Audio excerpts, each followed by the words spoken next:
பாஜகவிற்கு தென் மாவட்டங்களில் கிடைத்த நாடாளுமன்ற தேர்தல் வாக்குகள் என்பதும் திருமதி சசிகலா, திரு ஓபிஎஸ் உடைய ஆதரவாளர்கள் வாக்குகள் தான் கணிசமாக 2-3% வந்திருக்குங்கிறதான் கள யதார்த்தம்.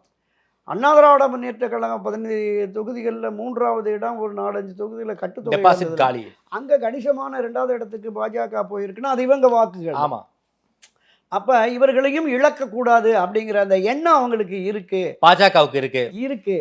இப்போதைக்கு இந்த கூட்டணியை உறுதிப்படுத்தி விட்டு இவங்களை எப்படி அகாமடேட் பண்றதுங்கிறத அவங்க நிச்சயமா எடுத்துப்பாங்க. Okay sir. குறிப்பாக நாம வந்து ஏடிஎம்கேவை என்டிஏ கூட்டணிக்குள்ள அகாமடேட் பண்ணிட்டோம்.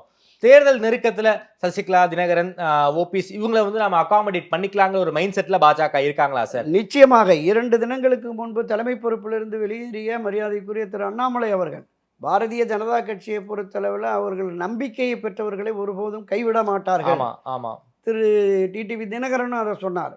காலம் இப்போதைக்கு இடம் தரல, சிலருக்கு பெருந்தன்மை இல்லாதனால அதை திரு எடப்பாடி டைரக்டா அட்டாக் பண்றாரு. டிடிவி பெருந்தன்மை இல்லாதனால இப்போதைக்கு நடக்கல, ஆனால் நிச்சயமா நடக்கும் அப்படிங்கிறது தான் இருக்கு.